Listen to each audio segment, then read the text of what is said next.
വർഷം 2016. അതായത് കറക്റ്റായിട്ട് പറയുകയാണെങ്കിൽ എൻ്റെ പപ്പ മരിച്ചത് 2016 ജനുവരി മാസമാണ്. സോ അന്ന് പപ്പയുടെ പേരിൽ നിന്ന് കിട്ടിയത് 100 രൂപയായിരുന്നു. ആ 100 രൂപയിൽ നിന്ന് തുടങ്ങിയ ഒരു കഥയാണിത്. ഈ പറയുന്ന ബന്ധുക്കളോ അല്ലെങ്കിൽ ബാക്കിയുള്ള ആൾക്കാരോ ഒന്നും തന്നെ നമ്മളെ മൈൻഡ് പോലും ചെയ്തിട്ടില്ല. സോ അവർക്കൊക്കെ ഒരു ബാധ്യതയാകുമെന്ന് കരുതിയിട്ടായിരിക്കാം.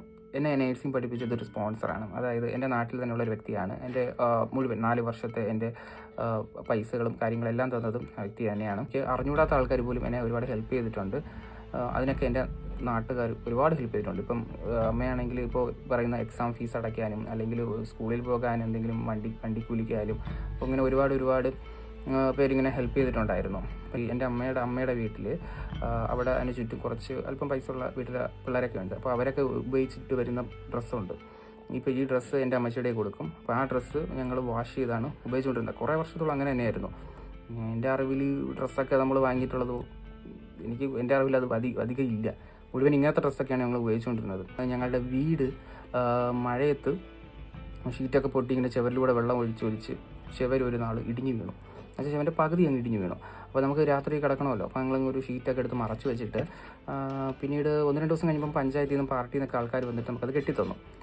അങ്ങനെ തന്നെ പോയിക്കൊണ്ടിരുന്നു. പിന്നെ നമുക്ക് കുറച്ച് കഴിഞ്ഞപ്പോൾ പഞ്ചായത്തിൽ നിന്ന് വീട് കിട്ടി പണി തുടങ്ങി. അപ്പോഴത്തേക്കും നമ്മളുടെ തന്നെ ഒരു നാട്ടുകാരായിട്ടുള്ള ഒരാൾ ഞങ്ങൾക്ക് വീട് റെൻറ്റിന് തന്നു. എന്ന് വെച്ചാൽ പൈസ ഒന്നും വാങ്ങാണ്ട് ഏറെക്കുറെ 2-2.5 വർഷത്തോളം ഞങ്ങളിവിടെ റെൻറ്റിന് താമസിച്ചുകൊണ്ടിരുന്നു. വാടകയ്ക്ക് നിന്ന വീട്ടിൽ നിന്നും തിരിച്ച് വരേണ്ട സാഹചര്യം ഉണ്ടായി. അങ്ങനെ ഞങ്ങൾ തിരിച്ചു വരുമ്പോൾ പണി കഴിഞ്ഞിട്ടില്ല. എന്ന് വെച്ചാൽ ആ ജനൽ ഡോറ് ഒന്നും തന്നെ പണി കഴിഞ്ഞിട്ടില്ല. കറണ്ടില്ല, ഒന്നുമില്ല. പിന്നെ താഴെ കിണറുണ്ട്, അവിടുന്ന് വെള്ളം എടുക്കുന്നുണ്ട്. അപ്പോൾ അങ്ങനെ സാഹചര്യമാണ്. അപ്പോൾ തറയിലൊക്കെ ആണെങ്കിൽ ഈ കല്ലും മണ്ണൊക്കെയാണ്. എന്ന് വെച്ചാൽ ഒന്നും ചെയ്തിട്ടില്ലല്ലോ. അപ്പോൾ ഞങ്ങൾ ഈ ഹോളോ ബ്രിക്സിൻ്റെ കട്ട 2 സൈഡിൽ വെച്ചിട്ട് ഒരു പലക ഇട്ടിട്ട് അതിൻ്റെ മുകളിലാണ് കിടന്നുകൊണ്ടിരുന്നത്. ഒരു പരമ്പൊക്കെ വിരിച്ചിട്ട് അങ്ങനെയാണ് കുറേ നാൾ കിടന്നുകൊണ്ടിരുന്നത്. അപ്പം ഈ മെഴുകുതിരി, വിളക്ക് ഇതൊക്കെയാണ് നമ്മൾ ഉപയോഗിച്ചിരുന്നത്. കാരണം ലൈറ്റ് ഇല്ല.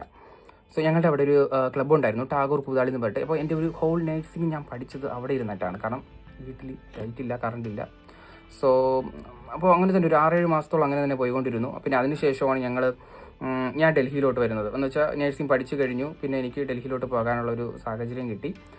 അങ്ങനെ ഞാൻ ഡൽഹിയിൽ ഹോസ്പിറ്റലിൽ വർക്ക് ചെയ്തു. അതിനുശേഷം പിന്നെ ഞാൻ അവിടെ നിന്ന് തന്നെ പുറത്തോട്ട് പോകാനുള്ള എക്സാമിന് വേണ്ടിയിട്ടെല്ലാം പഠിച്ചു. അപ്പോൾ അവിടെ നിന്നുണ്ടാകുന്ന പൈസകൾ ഇങ്ങനെ കൂട്ടി വെച്ചിട്ട് എക്സാമിന് പഠിച്ചു. എക്സാമിന് പഠിച്ചിട്ട് എക്സാം കിട്ടി. ഇവിടെ നിന്ന് ഇൻ്റർവ്യൂ വന്നു. ഡയറക്റ്റായിട്ട് ഫ്രീ റിക്രൂട്ട്മെൻ്റ് ആയിരുന്നു. ഫ്രീ ആയിട്ട് ഇവിടെ UK അങ്ങനെ ഞാനിപ്പോൾ ഇന്നിവിടെ ഒരു പൊസിഷനിലിരിക്കുന്നു. അപ്പോൾ ഞാൻ പറഞ്ഞു വന്നത്, എൻ്റെ ഒരു കുറച്ച് വർഷങ്ങൾ മുന്നേ എടുത്ത് നോക്കുവാണെങ്കിൽ എൻ്റെ ഒരു നാട്ടിൽ ഏറ്റവും ലോവസ്റ്റ് അല്ലെങ്കിൽ ഏറ്റവും താഴെ ഇരുന്ന ഒരാളായിരുന്നു. എപ്പോഴും നമ്മൾ എന്ത് ചെയ്യുക, നമ്മൾ വർക്കൗട്ട് ചെയ്തുകൊണ്ടിരിക്കുക ഒരു കാര്യത്തിന് വേണ്ടിയിട്ട്. ദൈവം ഉറപ്പായിട്ടും ദരിദ്രനെ കുപ്പയിൽ നിന്നെടുത്ത് ഉയർത്തും.